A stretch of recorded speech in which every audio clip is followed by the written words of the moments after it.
Welcome to our channel 4G School, a smart way of learning through technology. My English course book, Standard 9. 1.3 Hope is the thing with feathers. If you didn't subscribe our channel, please do subscribe our channel 4G School for your latest educational videos. आज की इस video को शुरू से आखिर तक मुकम्मल देखिए। इस वीडियो में सबक के साथ साथ इसके आगे के इंग्लिश वर्कशॉप्स, वार्मिंग अप्स और तमाम डिस्क्रिप्शन और इसके क्वेश्चन आंसर्स आपको इसी वीडियो में दिखाए गए हैं। Let's start the chapter. Hope is the thing with feathers. Hope is the thing with feathers that perches in the soul.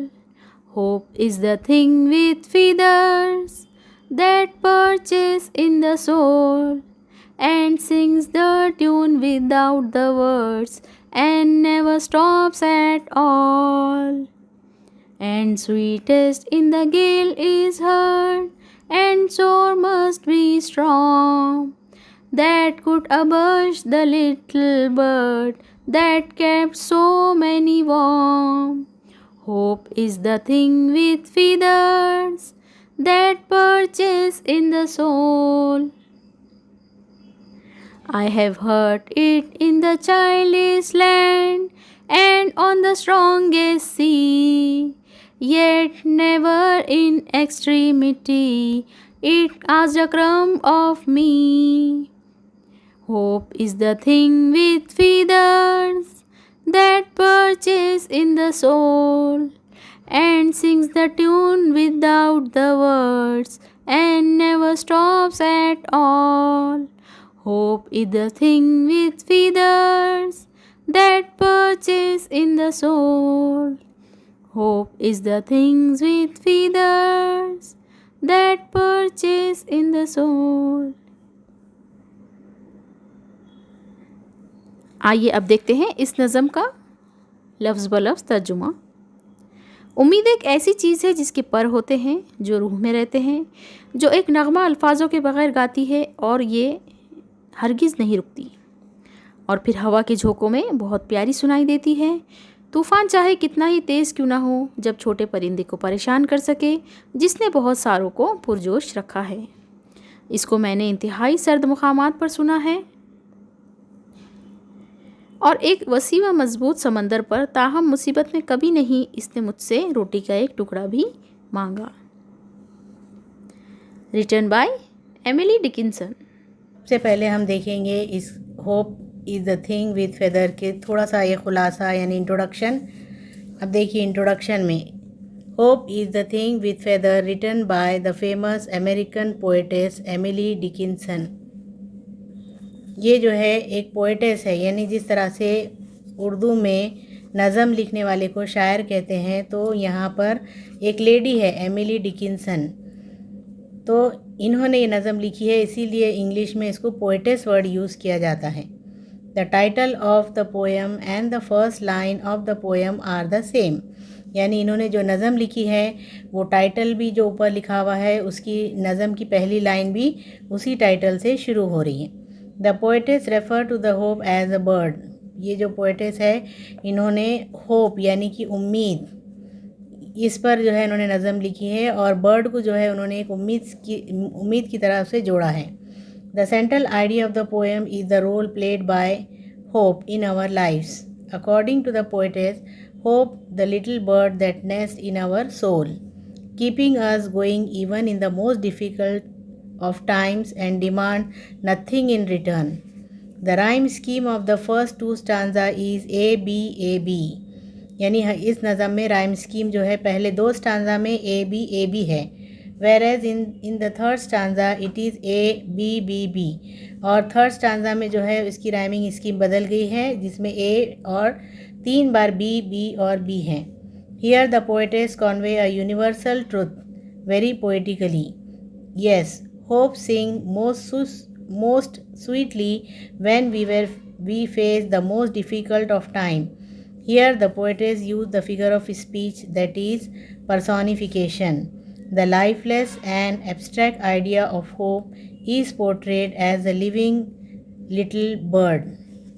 देखिए ये हमारा इंट्रोडक्शन।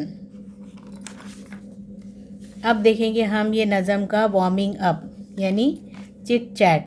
अब देखिए इस पेज में आप देख रहे हैं 3 अलग अलग तस्वीर। पहले इसमें क्या है लिखा हुआ, ए में मरून ऑन एन आइसलैंड। दूसरा जो पिक्चर है उसमें है lost in a forest. Third picture है सी में standard at on the highway. और साइड में चिट चैट लिखा हुआ है वार्मिंग अप। अब उसमें कुछ सवालात दिए हुए हैं, आप उस सवालात को गौर से देखिए। पहला सवाल है, do you ever feel nervous? क्या आपको कभी ऐसा नर्वस फील होता है? तो जवाब क्या होगा, yes some time I feel nervous, यानी हाँ हम कभी कभी नर्वस हो जाते हैं। दूसरा, do you ever feel really depress? क्या आपको कभी कभी आप डिप्रेस हो जाते हैं? तो जवाब है yes I feel depress. Third question, what make you nervous और डिप्रेस? कौन सी ऐसी चीज़ है जो आपको नर्वस या डिप्रेस कर देती है? तो उसका जवाब है when some time goes wrong और against my wish I became nervous, यानी कुछ बार ऐसा होता है कि कुछ मेरी मर्ज़ी के ख़िलाफ़ हो जाता है, तब मुझे जो है नर्वसनेस या डिप्रेशन आ जाता। Number 4, what do you hope for on this occasion? यानी आप ऐसे ओकेजन में आप क्या उम्मीद करते हैं? जवाब है I hope that everything should go fine good and nice, यानी हम ऐसी उम्मीद करते हैं कि हर चीज़ हमारे मुताबिक हो, अच्छी हो। Number 5, have you hope for something that you knew was difficult? इसका आंसर है yes few times I hope for the thing to happen according to my wish, though I knew that they were really difficult. Number 6, what do you have to do to fulfill your hopes? आपको अगर आपकी पूरी उम्मीद या ख्वाहिश पूरी करना हो तो आप क्या करेंगे? I always have to talk to myself to remain positive, to increase my confidence in difficult situation, यानी मैं हमेशा जो है पहले अपने आप से मुतमईन हो जाऊंगा और हमेशा पॉजिटिव ख्याल रखूंगा, और उसके अलावा मैं कोई भी डिफ़िकल्ट सिचुएशन में भी मैं अपने आप पर कॉन्फिडेंस रखूंगा। चलिए अब हम देखते हैं उसके बाद the only rays of hope, यानी कि ये देखिए यहाँ पे कि उम्मीद की जो किरण है वो क्या है। Divide the class into group of 4 to 6. Each group select for itself one of the difficult situation listed below. They imagine themselves to be in that situation and carry on with the rest of the activity. A, B और C यहाँ दिया हुआ है। जैसे कि A में लिखा हुआ है a group of passengers are marooned on an island in the middle of an ocean। जैसे कि आपने देखी कि A के अंदर एक यहाँ पर एक्टिविटी दी हुई है, जो पहली फ़ोटो है हमारी, जैसे कि एक आइसलैंड है और वहाँ पर अगर समझो ग्रुप ऑफ पैसेंजर को छोड़ दिए तो उस वक्त उनके पास क्या होगा, एक सिर्फ उम्मीद की किरण ही रहेगी कि वो किस तरह से वहाँ से बाहर आएंगे। तो ये एक एक्टिविटी है। दूसरा क्या है, बी में a group of pilgrims travelled on foot have lost their way in a thick jungle, यानी दूसरे बी में फ़ोटो में लॉस इन द फॉरेस्ट में जो है क्या दिया गया है कि एक ऐसे एक ग्रोह है लोगों का जो ट्रैवल कर रहे हैं, यानी पैदल जा रहे हैं और जाते जाते वो जंगल में रास्ता भूल जाते हैं, और भूल जाते हैं तब जो है उन्हें कैसा महसूस होता है, यानी सिर्फ उम्मीद की एक ही किरण बाकी रहती तो उस एक होप से जो है वो अपना रास्ता ढूंढ लेते हैं। तो ये एक दूसरी एक्टिविटी। अब तीसरी क्या है, सी में a team of players from an office have got down at the wrong place on a highway at night, it is a lonely spot. तीसरे सी में क्या है कि एक प्लेयर्स की टीम है जो यानी कि हाईवे तक आ गए और रास्ता वो भी भूल गए हैं। तो अब देखिए ये तीनों इसमें एक्टिविटी दी गई है। अब हम नीचे के क्वेश्चन देखेंगे। Describe your surrounding in 4 to 5 sentence, यानी कि आपको क्या करना है कि 4 से 5 सेंटेंसेस लिखना है। तो देखिए इसका आंसर इस तरह से होगा, we are trapped on a small island in the middle of the ocean, it is desolate uninhabited island, we are all alone on this land, there are thick forest around us, nothing can be seen except the thick forest, marshy land and waste water on the ocean। अब second question देखिए, right the reaction of your companion using exclamation. अब देखिए यहाँ पर क्या है कि exclamation words use करना है। इसका आंसर इस तरह होगा, what a horrible experience exclamatory mark. दूसरा है ओ माई गॉड। तीसरा है what shall we do now. Fourth है how can we escape from this situation. यानी हमें क्या करना है, यहाँ पर एक्सक्लेमेशन के वर्ड्स यूज़ करना है, यानी फजाहिया वर्ड्स, ताज्जुबिया। अब number 3, using your imagination write what is the only rays of hope for you. यानी यहाँ पर क्या करना है, अपना सोचना है, सोच के जो है लिखना है कि उम्मीद की किरण किस तरह से नज़र आएगी कुछ भी डिफ़िकल्ट सिचुएशन में। तो आंसर है let us hope that the people on our ship find us missing and return back to this island और some other ship, helicopter or a plane notice our movements and save us from this horrible situation. That would be the only rays of hope. यानी अगर हम कहीं फंस जाते हैं किसी समंदर के बीच में, तो हमें क्या है, एक उम्मीद की किरण इस तरह से नज़र आएगी कि कहीं कोई हमें ढूंढते ढूंढते कोई शिप में आ जाए या हेलीकॉप्टर या प्लेन के ज़रिए हमें नोटिस करे और हमें उस सिचुएशन से निकालें। तो ये है हमारा only rays of hope. Number 4, 2 members of your group are going out to try to get help. They can take any 5 things with them, write what they choose and why they choose it. यानी आपके group में से 2 लोग जो है बाहर जा रहे हैं किसी की मदद के लिए, तो वो अपने साथ 5 ऐसे चीज़ कौन से लेके जाएंगे और उन्होंने वही चीज़ क्यों चुना है, ये देखना है। तो देखिए वो क्या लेकर जाएंगे। They will take a piece of cloth, यानी वाइट कलर का एक क्लॉथ लेंगे साथ, to show the presence of the island, यानी कि पहचान के लिए, to ship, helicopter, plane etcetera. उसके बाद है mobile phones for contact, mobile phone ले जाएंगे कॉन्टैक्ट करने के लिए। थर्ड है फूड पैकेज। फोर्थ है water bottle. Fifth battery, torch, match box etcetera. उसके बाद है स्टिक्स फॉर प्रोटेक्शन। ये तमाम चीज़ें वो लेकर जाएंगे कि उनको जो है ये चीज़ों की ज़रूरत पड़ने वाली है। अब देखिए नज़म हमने पूरी सुन चुके। अब देखिए यहाँ पर साइड में वर्ड्स मीनिंग लिखे हुए हैं। यहाँ पर जो वर्ड्स मीनिंग लिखे हैं साइड में मार्जिन में, वो देखिए। पर्च यानी अ लाइट रोस्ट, इसके मीनिंग साइड में दिए हुए हैं। उसके बाद है पर्च के मीनिंग क्या होते हैं। अ लाइट रोस्ट के उर्दू में इसके मीनिंग होते हैं कि क़याम पजीर होना या आराम करने के लिए बैठना।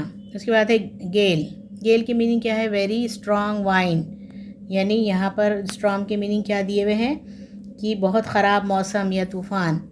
सोर, कॉजिंग ग्रेट पेन, यानी यहाँ पे क्या है, इसकी मीनिंग तकलीफ़ दे। Abash, make uneasy, make it keep quiet, abash की मीनिंग क्या है कि बेचैन करना।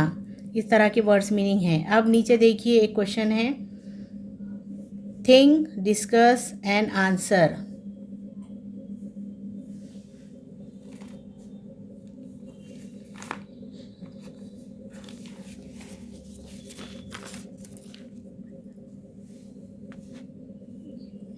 Think, discuss and answer. Number 1, what would be the hope bird food? Can it live on without that food? Answer, the hope bird's food would be crumb, that is a piece of bread. According to the poetess, the hope bird can live without food even in extreme weather condition and unknown land.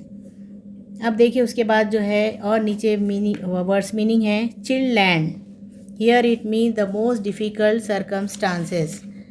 Second है extremity, here it means the worst of.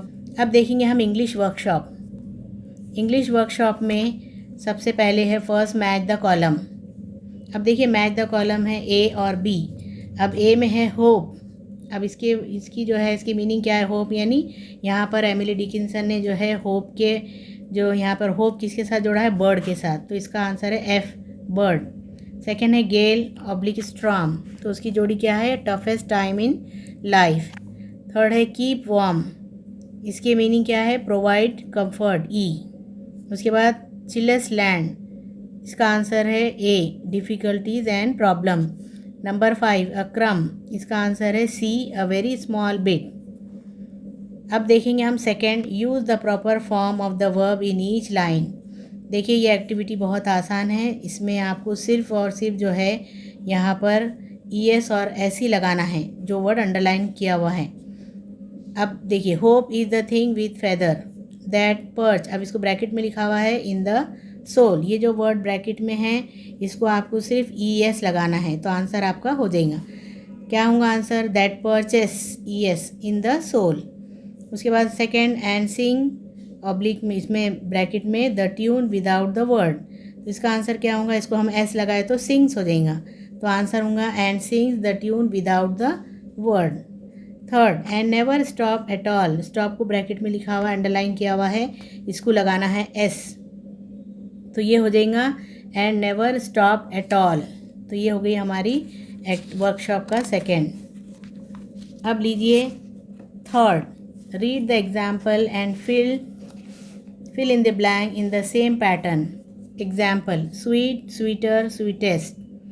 अब यहाँ एक example दिया हुआ है, आपको यहाँ पर दूसरे लिखने हैं। फास्ट, फास्टर, अब यहाँ आएगा फास्टेस्ट। ये देखिए स्वीट वर्ड जो पहला एग्जाम्पल दिया हुआ है ये पॉजिटिव डिग्री है, स्वीटर कंपैरेटिव और sweetest superlative.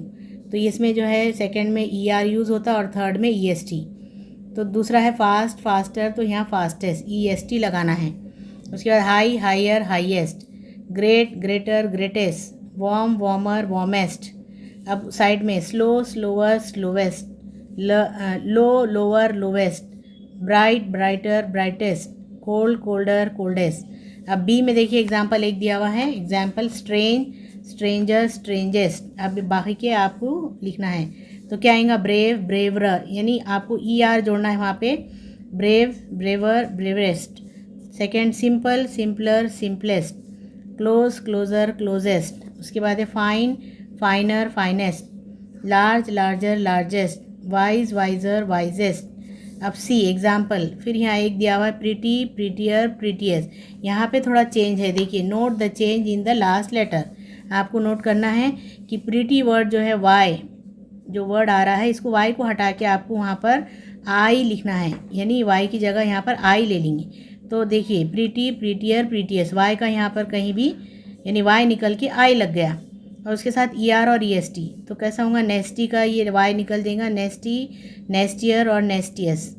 Angry, एंग्रियर, एंग्रीएस्ट, hungry, हंग्रियर, हंग्रीएस्ट, naughty, नॉटियर और नॉटिएस्ट। तो ये वाई का ध्यान में रखिए, क्योंकि जब भी पॉजिटिव डिग्री में वाई आता तो वाई को निकाल के उसकी जगह पर आई का इस्तेमाल किया जाता है। Number 4, find the phrase line in the poem that mean the following. A, hope is the light delicate thing, dash में आपको लिखना है hope is the thing with feathers, ये पोएम का टाइटल यहाँ पे आप लिखना है। B, hope offer comfort to your soul, उसका आंसर आएगा that purchase in the soul and sing. C, hope is not a wordy thought, it is more like a feeling and emotion, तो answer है and sing the tune without words. D, in the most difficult time hope offer the greatest comfort, answer and sweetest, so many and never stop at all. E, hope is not easily defeated and never stop at all. Hope, F, hope has given comfort to many people, इसका answer है that keeps so many warm. G, hope live in on very hard times even when it get nothing from you, इसका answer होगा yet never in extremity it asked a crumb of me. Number 5, we can relate many of our feeling and experience to event or thing in nature. Which of our feelings or experience can we relate to the following? Darkness, अब देखिए darkness को यहाँ पर हम 3 word दिए हुए हैं, आप इसमें से कोई भी एक लिखिए। डार्कनेस का मतलब है इविल साइन या फिर डिप्रेशन भी हम कह सकते हैं। सनराइज, सनराइज को हम बोलेंगे बिगिनिंग या प्रोग्रेस या growth etcetera. Sunshine, happiness. Rainbow, unexpected joy. Dark cloud, sad. A peacock, pleasant feeling. A storm, difficulties. A light shower, pleasure और joy. Earthquake, a sudden violent damage. dawn, the beginning of something. Dusk, evening, almost at the end of something. Flood, damage. ये हो गई हमारी 5th activity. Number 6, write a few lines about the experience of your own where you score in your exam much more than you hope for. What did that experience teach you? Language study. अब ये देखिए हमारी language study है, इसको हमको इसका answer लिखना है। हाँ, अब देखिए इसका आंसर किस तरह से होगा लैंग्वेज स्टडी का। I could get much more marks in exam than I hope for, really feel very happy, everyone admire me for my efforts, really it was great experience, it taught me that if we hope for something better and work accordingly we can achieve anything according to our hope and expectation, so hoping is achieving। ये देखिए इसका मतलब क्या है कि हमने exam में, यानी कि कभी वक्त ऐसा होता है कि हम जो एग्ज़ाम दे देते हैं हमको मालूम नहीं रहता कि हमें इतने अच्छे मार्क्स मिलेंगे, लेकिन जब अच्छे मार्क्स मिल जाते हैं तो हमारा वो एक्सपीरियंस क्या होगा। तो देखिए उसका एक्सपीरियंस ये होगा कि हम जो सोचते हैं उससे ज़्यादा अगर हमको मिल गया तो हमारे अंदर और उम्मीद जागेगी कि वाकई में हमें इससे अच्छा और करना चाहिए। तो लास्ट में hopping is achieving. Number 7, the poem is an example of personification. अब देखिए ये नज़म में जो है पर्सोनिफिकेशन है। When we refer to inanimate object, ideas, emotion as a living thing, it is an example of personification. Here hope is portrayed as little bird. Describe it in your own words. Find other example of personification. अब देखिए ये नज़म में आप देखेंगे कि personification use किया गया है, पोएटेस ने यहाँ पर यूज़ किया है। तो इसका आंसर क्या होगा? In this poem hope is the thing with feather. Hope, which is an inanimate object, has been portrayed as a living thing, a bird. The poet has assigned the word hope to all the qualities of a bird. For example, hope sit in the soul like a bird sit on the tree. It sing like a bird and give a warm feeling as a bird give it to the young ones. The hope bird does not ask anything in return. अब देखिए few other example of personification are, यानी कि हमें और example देखना है इसके personification के। तो यहाँ पे एक number first, the camera is looking at me, the house has been looking for a tenant, the grass was dancing with the wind, the moon was laughing in the sky. अब देखिए यहाँ पर हमारी एक्टिविटी पूरी ख़त्म होती है।